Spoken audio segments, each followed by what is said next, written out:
Assalamualaikum warahmatullahi wabarakatuh. Pada materi hari ini saya akan menyampaikan satu tema.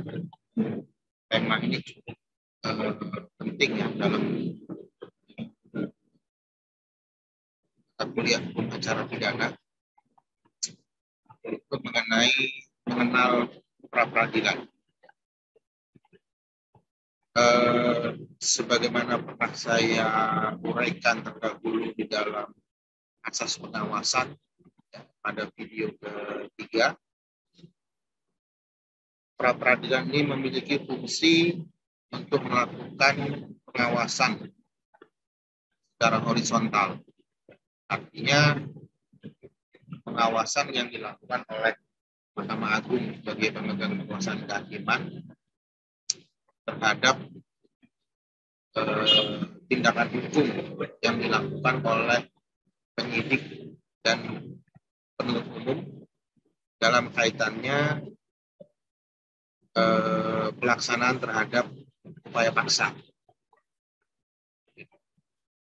Dasar hukum dari pra peradilan Anda bisa membaca di dalam KUHP, ya, Kitab Undang-Undang Acara Pidana, terkait dengan pasal 1 angka 10 dan pasal 7.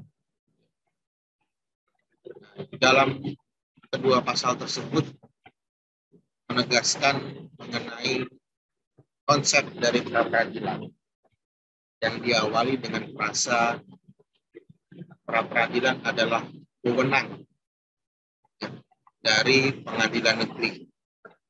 Jadi ini bukan suatu lembaga, bukan merupakan institusi, karena banyak tulisan-tulisan yang mengatakan lembaga pra peradilan ini.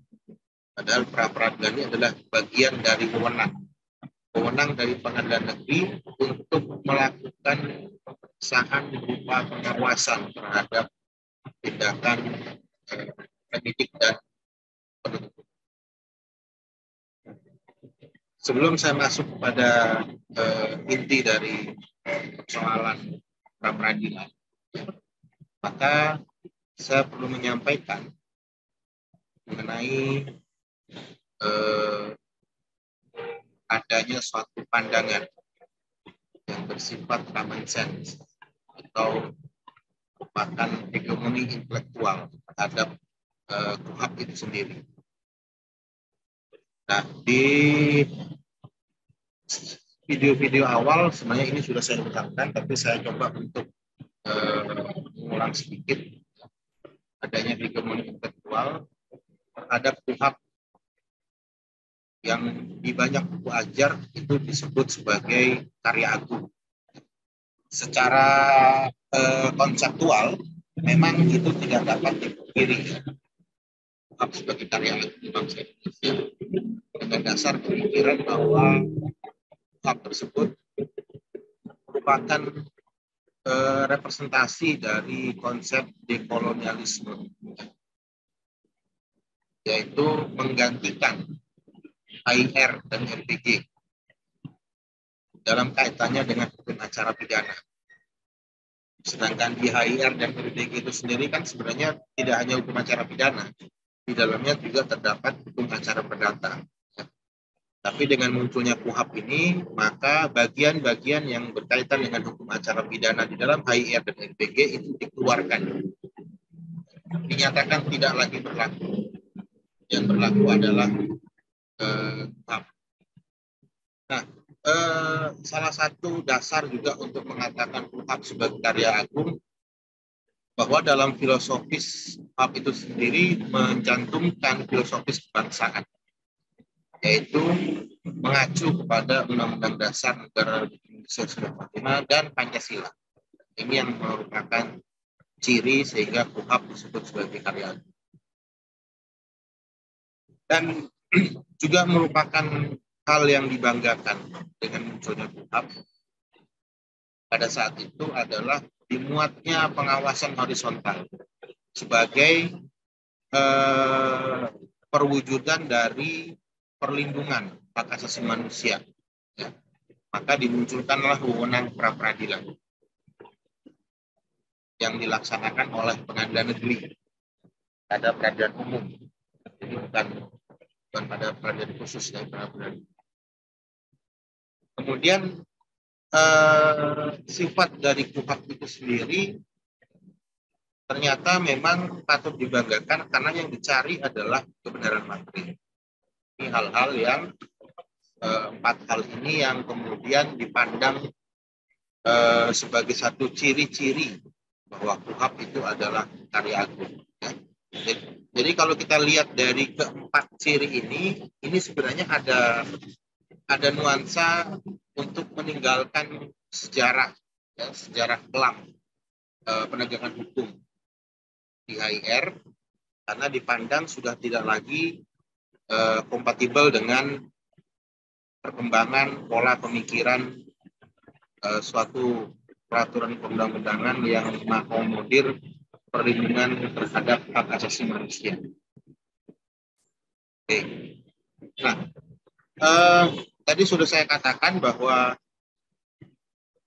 dasar hukum dari peradilan itu di pasal 1 butir 10 dan pasal 77 ini masih bentuk pasal aslinya ya, pasal aslinya yang belum dilakukan perubahan oleh Mahkamah Konstitusi. Ya. Nah, pertama ya, yaitu penangkapan. Ini bukan upaya paksa. Fokus pemeriksaannya adalah sah atau tidaknya penangkapan. Kemudian yang kedua adalah penahanan. Sama, fokus yang diperiksa adalah sah atau tidaknya. Yang ketiga itu adalah penghentian perkara, ya, baik di tingkat penyidikan maupun di tingkat penuntutan. Ya. Di kuliah-kuliah yang lalu saya sudah sebutkan bahwa di tingkat penyidikan itu disebut sebagai penghentian penyidikan. Di tingkat penuntutan disebut sebagai penghentian penuntutan. Di tingkat penyidikan dikenal dengan istilah SP3, surat perintah penghentian penyidikan. Kalau di tingkat penuntutan dikenal dengan istilah surat ketetapan penghentian penuntutan SKPP. Nah, selain tiga ini, ya, selain tiga objek ini, ada objek keempat yaitu mengenai ganti kerugian untuk perkara yang dihentikan sebelum masuk ke persidangan. Ya, jadi kita bisa menuntut ganti rugi terhadap institusi yang memeriksa, kemudian perkaranya dihentikan. Nah, yang kelima adalah rehabilitasi, yang sama untuk perkara yang dihentikan juga.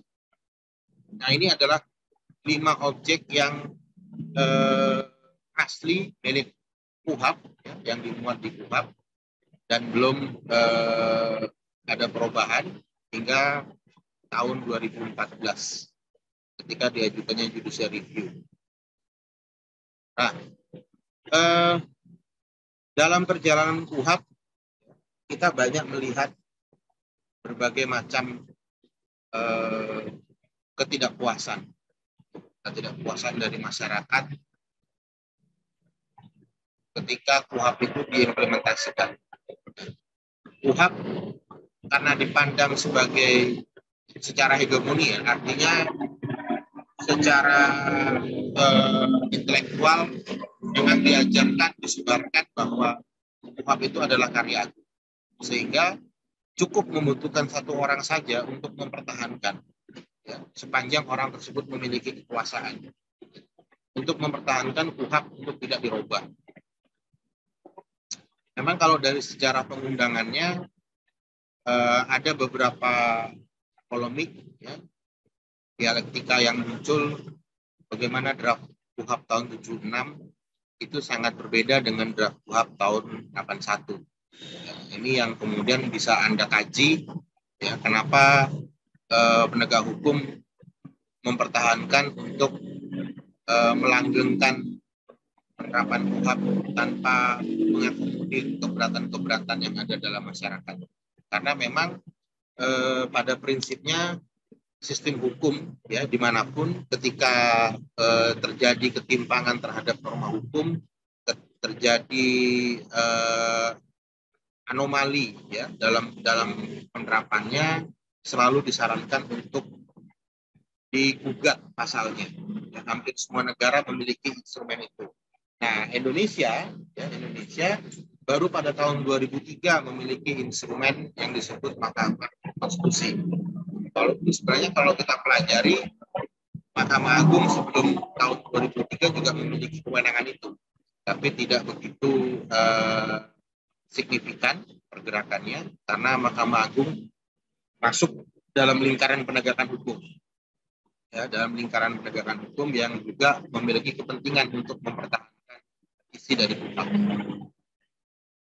Nah, salah satu anomali di dalam KUHP adalah ketika seseorang itu mengalami penetapan ya, dirinya sebagai tersangka. Karena ternyata ketika seseorang itu menjadi tersangka, maka sudah akan menunggu ya, dua jenis upaya paksa, yaitu penangkapan dan penahanan. Padahal proses penetapan tersangka, proses penangkapan, proses penahanan itu hanya didasarkan kepada 3 konsep yang KUHP sendiri tidak memberikan definisinya apa. Ya.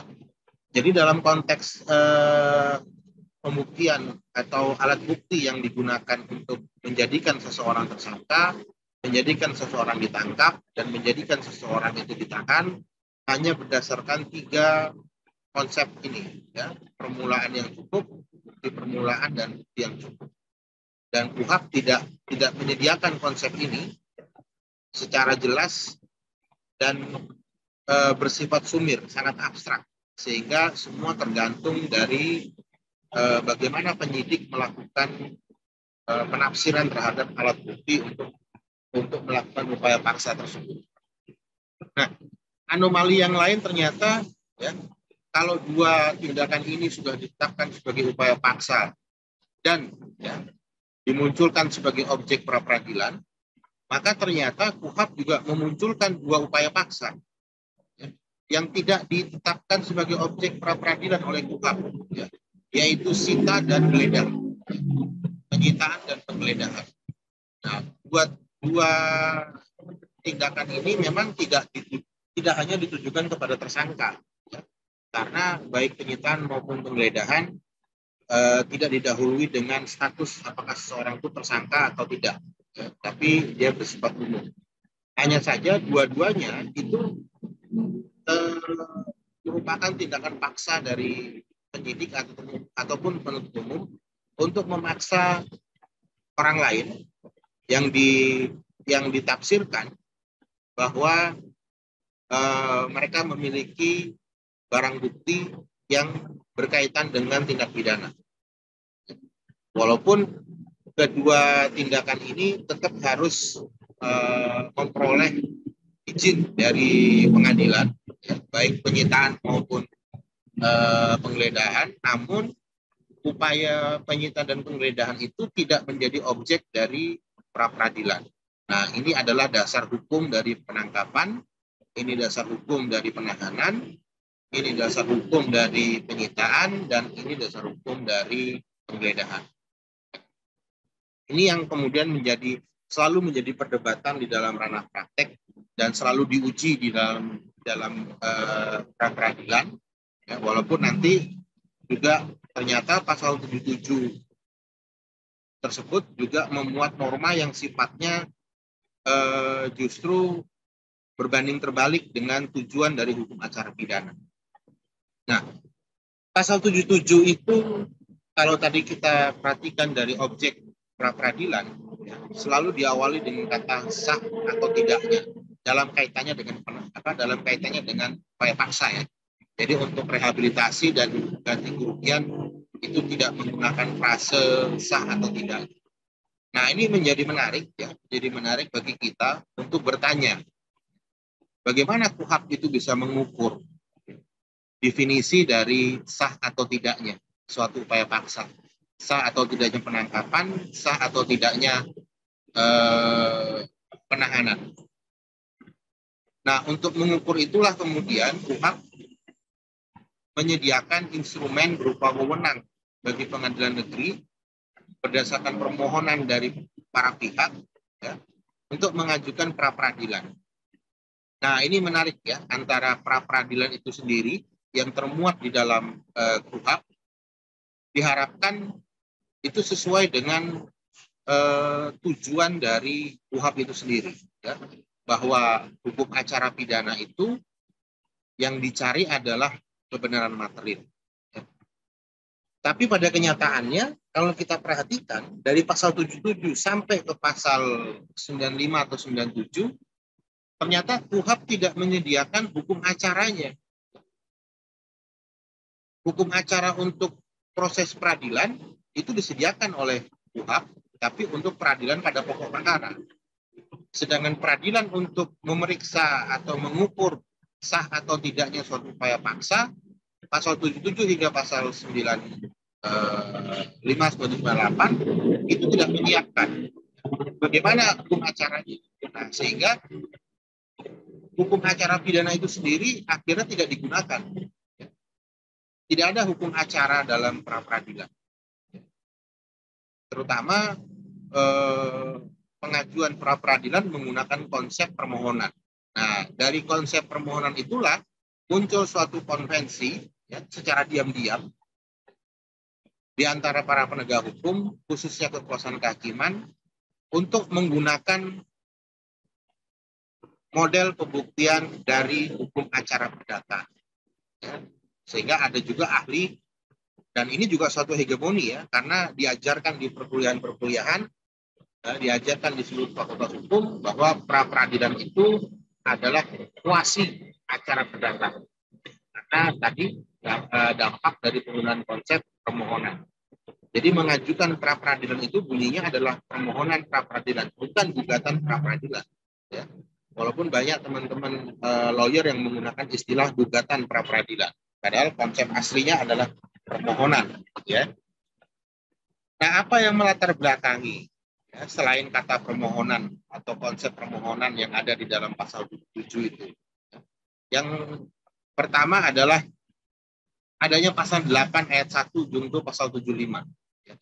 Kalau Anda perhatikan di dalam video ketiga atau keempat tentang asas-asas hukum dalam KUHP, nanti akan saya sertakan lagi linknya di bawah, ya, agar bisa kembali diulang-ulang. Maka pasal 8 ayat 1 junto pasal 75 KUHP ini merupakan representasi dari asas tertib administrasi. Ya.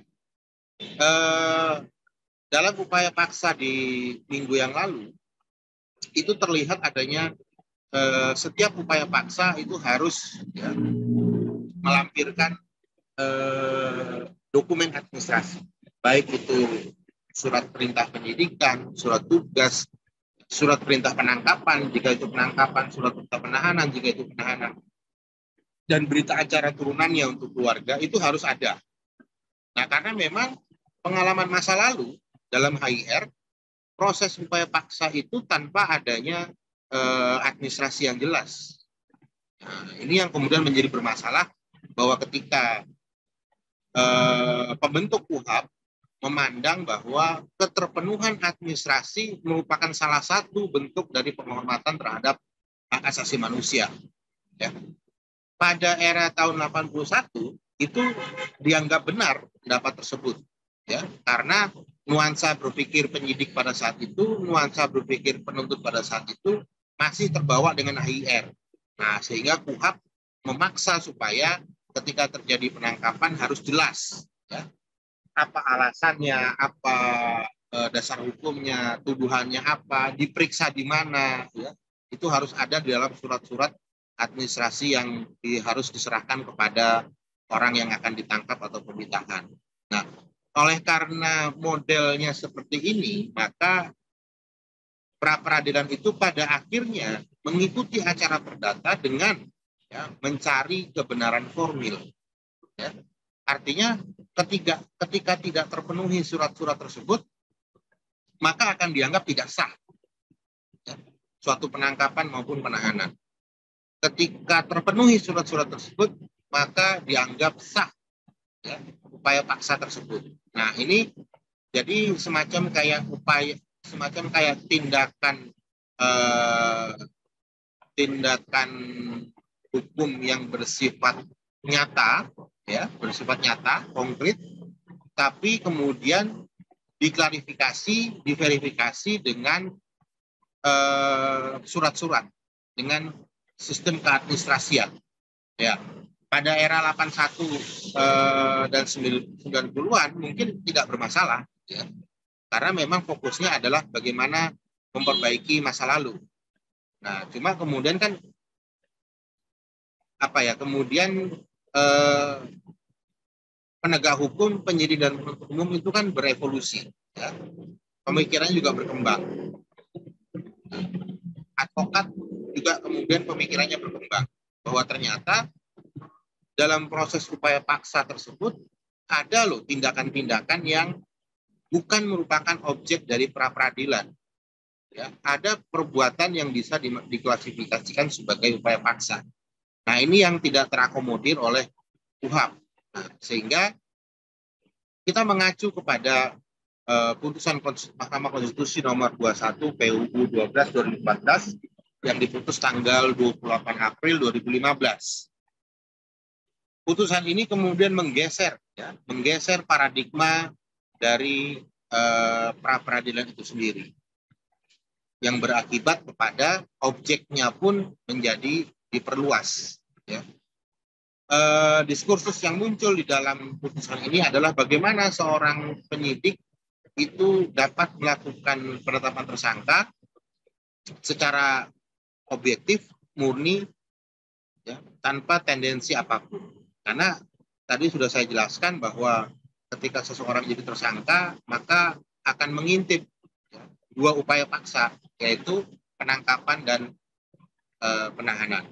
Nah, sehingga hal yang perlu dikaji di dalam putusan ini, ya, ini adalah resume dari saya, ya, Anda bisa nanti download sendiri putusan ini dan mengkaji ulang untuk bisa menentukan apakah resume ini bisa Anda kritik atau tidak, atau mungkin ada yang terlewat dari saya, gitu ya. Namun pola pikir yang pertama adalah, ya, penetapan tersangka sebagai upaya paksa termodifikasi. Ya, pola pikirnya seperti tadi, ya, seperti tadi yang saya jelaskan bahwa adanya tindakan hukum dari penyidik yang dianggap atau dipandang berpotensi sewenang-wenang ketika seseorang sudah menjadi tersangka. Gitu ya. Ini juga dalam praktek terkadang kalau pelapor inginnya supaya terlapor itu jadi tersangka dulu, supaya posisinya 1-0, dapat melakukan penekanan supaya ada hal-hal yang diinginkan oleh pelapor supaya terpenuhi. Ya. Kalau dalam kaitannya misalnya tindak pidana penggelapan, tindak pidana penipuan, gitu ya, nah, itu sering digunakan nih. Ya, sering digunakan oleh para pelapor melalui advokatnya untuk sudahlah terlebih dahulu tetapkan aja sebagai tersangka, ya, supaya bargainingnya kuat. Nah, ini yang disorot oleh Mahkamah Konstitusi bahwa ternyata penetapan tersangka itu memunculkan dampak pelanggaran terhadap hak asasi manusia. Ya. Jadi konteksnya adalah pelanggaran hak asasi manusia, ya.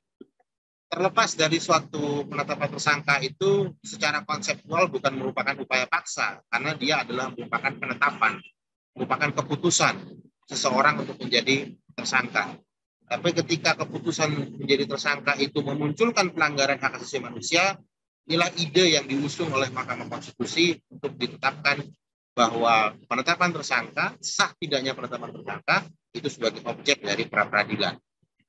Nah, yang kedua adalah ketika tadi saya katakan adanya anomali, ya, anomali nilai di dalam penetapan tersangka untuk sampai kepada upaya paksa dan upaya paksa berupa penangkapan dan penahanan, itu hanya didasarkan kepada 3 konsep. Ya. Tadi bukti permulaan yang cukup dan bukti yang cukup.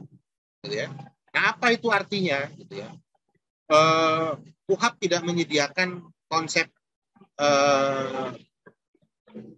pengertian dari konsep tersebut secara detail, ya, bahkan Polri sendiri kemudian dengan berbagai perkapnya juga ikut menafsirkan apa yang dimaksud dengan 3 konsep tadi. Nah, sehingga untuk mengambil jalan tengahnya, Mahkamah Konstitusi memberikan batasan, ya, bahwa penetapan tersangka itu harus didasarkan kepada 2 alat bukti yang sah merujuk ke pasal 184 ayat 1 KUHP.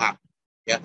Nah, dulu sebelum ada putusan ini, yang dikatakan 2 alat bukti yang sah itu hanya untuk kepentingan pasal 183, yaitu hakim dan dengan keyakinannya memutus seseorang bersalah. Ya. Jadi 2 alat bukti yang sah sebelum putusan Mahkamah Konstitusi dipandang hanya untuk kepentingan peradilan. Dan untuk kepentingan penyidikan tidak perlu menggunakan 2 alat bukti yang sah.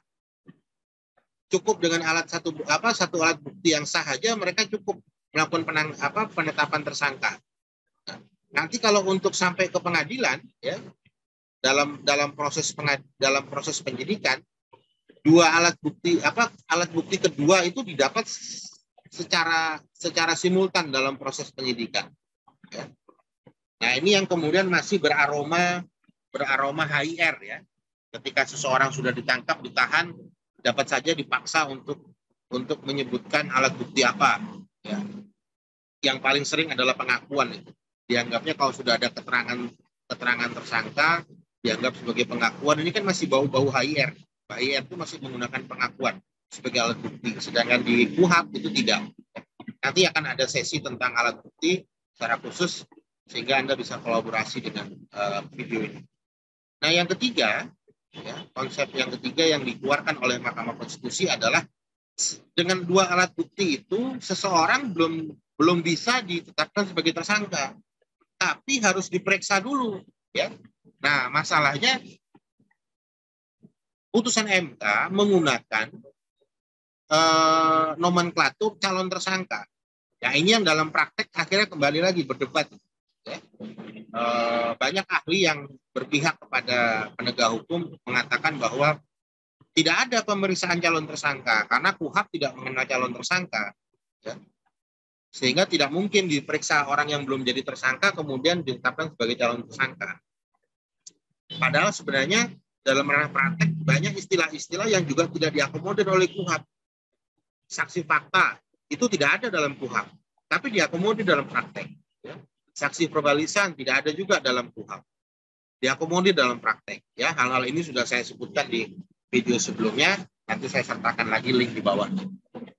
Nah, kemudian yang keempat adalah Mahkamah Konstitusi juga menyebutkan prinsip kehati-hatian dalam proses penyidikan. Ya, bahkan dengan tegas Mahkamah Konstitusi menyebutkan pelanggaran terhadap prinsip kehati-hatian itu merupakan objek dari pra-peradilan.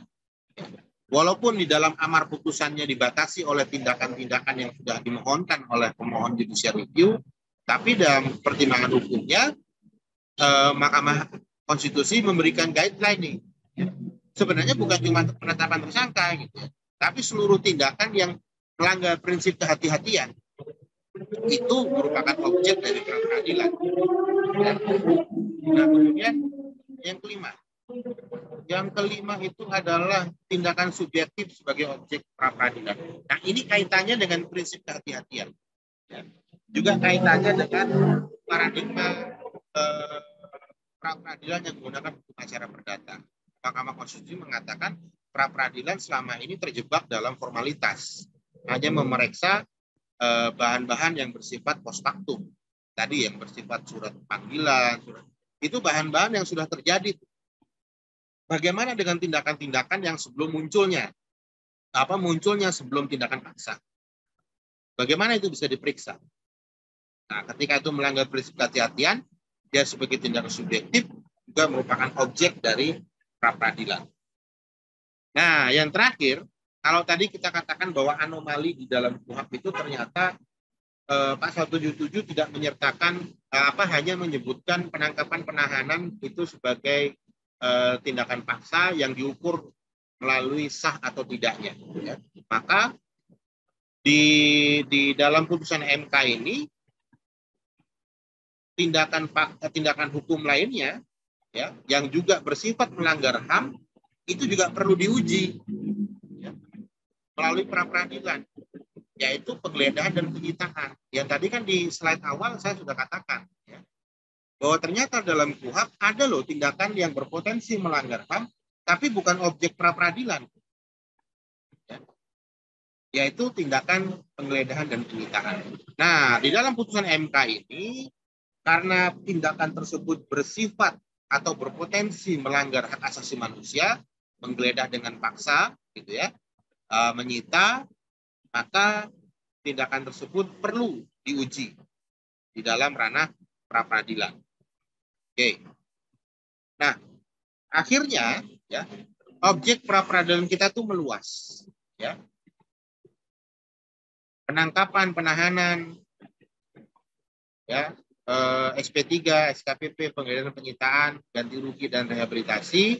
Ini kurang satu nih, ya, kurang satu kotak lagi, yaitu penetapan tersangka, ya. Jadi seharusnya ada satu kotak lagi, satu bulatan lagi untuk penetapan tersangka. Nah, ini yang kemudian Anda perlu kaji bagaimana hukum acaranya, ya, apa yang diatur di dalam pasal 77 hingga pasal 98 tersebut.